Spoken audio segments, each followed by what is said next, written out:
So we are starting on Wednesday's NTI assignment of the I Survived the American Revolution book. We are on chapters 7, 8, and 9 today. So yesterday we talked about how that Nate escaped his mean Uncle Stuart that was a loyalist to King George. And we talked about how that he had hopped on the ship Valerie and made his way to New York, where he thought that he was just going to escape his uncle and be fine. And he thought he was going to see all the stuff that he and his dad had seen before. The ladies on the streets in the dresses, the food trucks on the street, and all those cool things. But when he got there, he realized real fast that something was a little bit different. And we know that it was actually a war going on. It was the American Revolution. And so today we are going to read, once he's there and he gets off the boat and he gets into New York, he's like, uh-oh, what now? So, and that's where we are at. The last thing from chapter 6 says that he realized he had landed smack dab in the middle of the war. So let's see his reaction. It is 3:15 p.m. Chapter 7.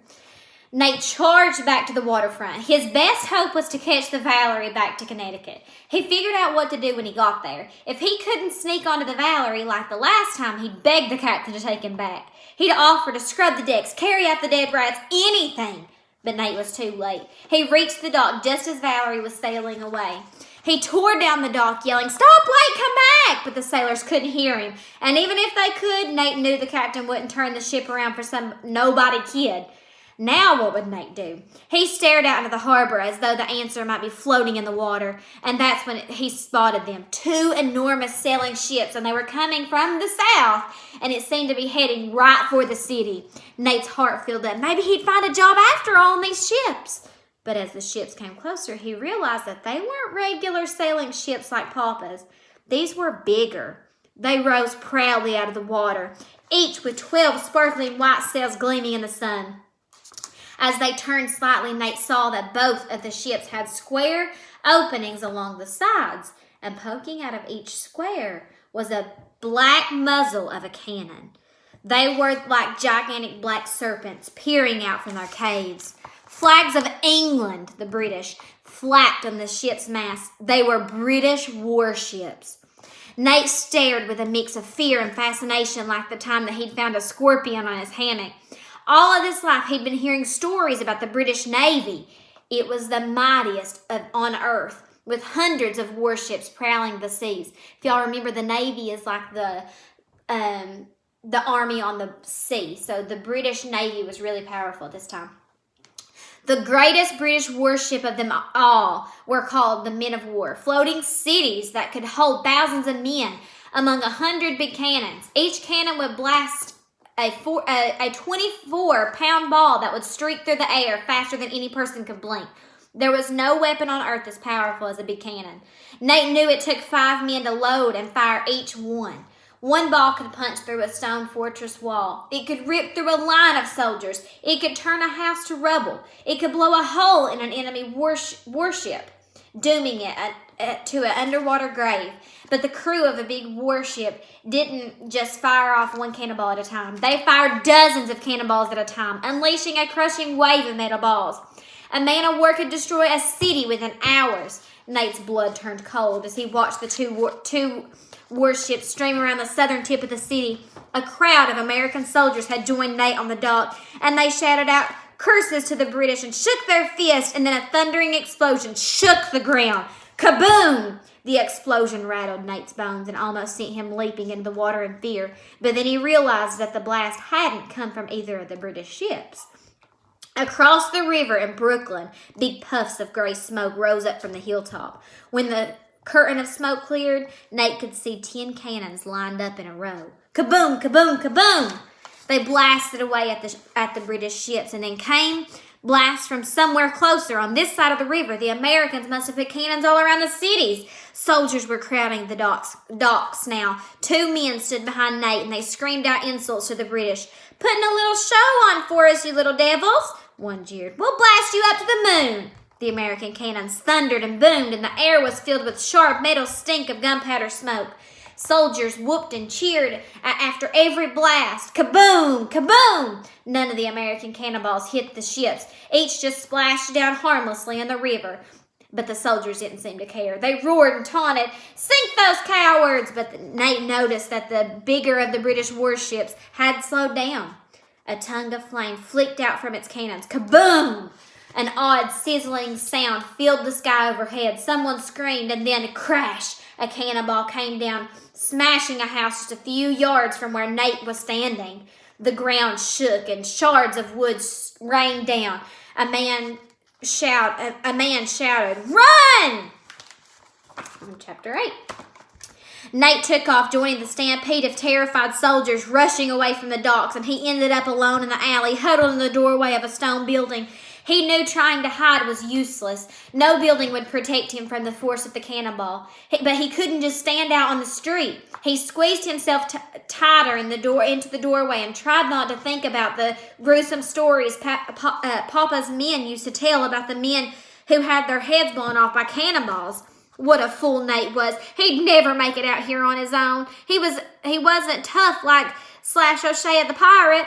When Slash was just 14, the merchant ship he worked on was destroyed in a storm. Only a few men survived, including Slash. And what did he do next? He joined the British Army, the British Navy. England was in the middle of a huge war with France and Spain. Slash was stationed on a man-of-war on the cannon deck. He was a powder monkey, which meant it was his job to rush heavy bags of explosive gunpowder to the men loading the cannons. Powder monkeys had to be small and fast like real monkeys and brave as lions, because cannons didn't just kill the enemy. Sudden sparks of too much gunpowder, any small mistake could cause an accidental explosion. It was one of the fiery accidents that left Slash without his right hand. After that, the Navy didn't want him anymore. But Slash didn't curl up like any little shrimp. No, he was going to be the greatest pirate ever. Thinking about Slash calmed Nate down a little bit, and put that strong, shimmering feeling inside his chest again. Nate closed his eyes and pictured Papa's face. He tried to imagine Eliza's hand gripping his. When Nate finally opened his eyes, the explosions had faded. The smoke had mostly cleared. Those British warships must have sailed away. Nate unpeeled himself from the stone wall. Now that he just wanted to get out of this battlefield. And if he couldn't escape on a boat, he'd just have to walk. The whiff of gunpowder still prickled Nate's nose, but the danger seemed to have passed. The soldiers on the streets were back to work with their shovels and axes. Nate walked north, hoping to find the road out of the city. He passed a big lawn that had been turned into a huge army camp. Every inch of grass was covered with tents, row after crooked row of the grimiest, droopiest tents Nate had ever seen. Nate wove through a crowd of soldiers building an enormous wall out of dirt and rocks. This is the tents. I don't know if y'all can see it. Let me see if I can brighten it up. Yeah. This is like the tents, like where the soldiers were living. It was nasty too. It looks like there's horses everywhere in the picture. A man's voice shouted out from somewhere behind him, "Nate!" Nate ignored it. There had to be dozens of Nathaniels in this city. But then the voice shouted again, "Nathaniel Fox!" Nate's heart stopped. His mind spun until he understood who it had been. One of Storch's men. His wretched uncle had a whole crew of muscled bullies he hired to collect money from people who owed him. And now one of those men had tracked Nate down. He was going to drag him back to Storch's for more beatings. Nate took off in a panic. He sprinted across the street. He had just made it when a strong hand grabbed his in the back of his shirt. Nate wriggled and squirmed until the wretched himself free. He whirled around and raised his fist ready to fight. He lifted his chin and stared down into the face of the man chasing him, and then Nate's mouth fell open in shock. It was a young soldier with a goofy gapped smile. A mop of bright red curls spilled from under a crumpled green triangle hat. Before Nate could see anything, the man grabbed Nate into a crushing, joyful hug. It was an old friend from Papa's crew, Paul Dobbins. So he definitely did. It wasn't Storch's men, so he just was scared. All right, we're on chapter 9. Paul let go of Nate and stepped back. His smile had fallen away. Now his expression was almost angry, like Nate had hurt him somehow. "I sent you at least 10 letters, Paul said. "I rode in a wagon for 2 days to get to your uncle's house, and when I got there, he told me you wouldn't see me." He slammed the door right in my face. Nate stood there in shock. Storch was lying.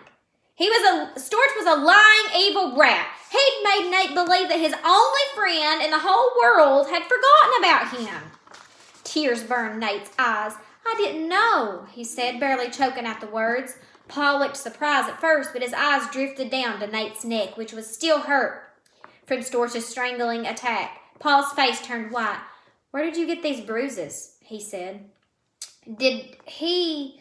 Nate hadn't seen himself in the mirror, but from Paul's horrified expressions, Nate realized that he must look worse than he imagined. Those angry bruises, Paul told Paul everything he needed to know about life with Storch. "Good Lord, Nate," Paul whispered. "If I had known." Nate looked away so that Paul wouldn't see his tears, but Paul was crying too. And anyway, Nate wasn't crying about Storch. He wouldn't waste a tear on that snake-hearted beast. Nate was crying because he let himself lose faith in Paul. Neither cried for long. Paul put his hands on Nate's shoulders and he leaned close. "Well," he said, "we found each other, didn't we?" They sat down in a shady spot near the tents. Paul peeled off his ugly green hat and placed it carefully on the ground. "My lucky charm," he said. Nate tried not to stare at Paul, but he kept thinking of the devilish teenager who clowned around on Papa's ships. He'd snuck vinegar into the men's canteens. He'd taught the ship's parrot to cuss in French. Nobody drove Papa and his men crazier or made them laugh harder than Paul. But now Paul's eyes looked serious and thoughtful. He listened closely as Nate told him about Storch and how Eliza and Theo had become like family to him. He explained how he'd fled from Storch and had hoped to find a job on the ship, so he was telling him his story. Paul shook his head. "Hardly any ships coming or going to New York these days. The British attack is coming any day." British warships had been streaming into the harbor all month, Paul said. Each one of them packed tight with red coats, and there were hundreds of ships already, and tons and thousands of soldiers. The ships were anchored about 8 miles from here, off Staten Island. "These 2 warships today gave us a little hint of what's coming," Paul said. "They just want to give us a little scare and catch us by surprise. Next time, we'll be ready." Paul told Nate he'd been in the Army for more than 18 months and stationed here in New York since May. Before that, he'd been living on his family's farm in northern Connecticut. "I figured you'd gone back to sea," Nate said. Paul shook his head and a shadow passed across Paul's face. "I couldn't even look at the ocean, not after..." Nate finished the sentence in his mind. "After we lost Papa." He and Nate were quiet for a moment, and then Paul went on. He told Nate about his life on the farm and how he'd loved being with his parents but had nearly gone crazy with boredom. "The chickens never laughed at my jokes," Paul said. Paul just wanted an adventure. He thought about heading out west to the wilds of Ohio. But then in April of 1775, everything changed. That was when the first battle broke out between the British and the American troops in and around Massachusetts, towns of Lexington and Concord. Do y'all remember Lexington and Concord? The Revolutionary War had begun. Without a week, Paul had joined the fighting. "I had no idea what it meant to be a soldier," Paul said. "The first time I fired a musket, I almost blew off my hand." He held out his thumb, and it looked like the tip had been gnawed off by a barracuda. Paul chuckled. "But I had to learn pretty quick," Paul said, serious again. "That's because just about 7 weeks later, he found himself in the bloody battle at Bunker Hill. That was the real first battle that we've talked about before. "I almost didn't make it out of that one alive," he said quietly. And then Paul told Nate the story of how he almost died on a hill outside of Boston. All right, so now it's getting serious. Now, that was chapter 9. Now they are ready to go to war. They are in war. You know, the war's already started, and the Lexington and Concord happened. We've talked about that. And Paul Revere's ride. Y'all remember Paul Revere? We talked about the Battle of Bunker Hill, which is what I consider the first real battle. That's what our book considers the first real battle of the American Revolution. And now, Nate's friend Paul is in the war, and now looks like Nate's going to be in the war. And he's 11, guys. He's 11. I couldn't imagine going to war and I'm 25. But life was different back then. You know, people had different viewpoints of life, and the kids had to be adults when they were 10. So life was really different back then, and life was different because you had to. You didn't run to Walmart when you needed something. You had to grow your goods, and you had to make your clothing, and that's a lot of the times why they had slavery, to do a lot of that for them, because life was a lot different back then. And that'll be one of the questions on your assignments today. So if you need to review back over what we've learned, or you can go back to this video and go and, you know, fast forward it and rewind it back to parts. But go ahead and complete the questions for chapters 7, 8, and 9. And make sure that you hit submit when you are done. See y'all tomorrow.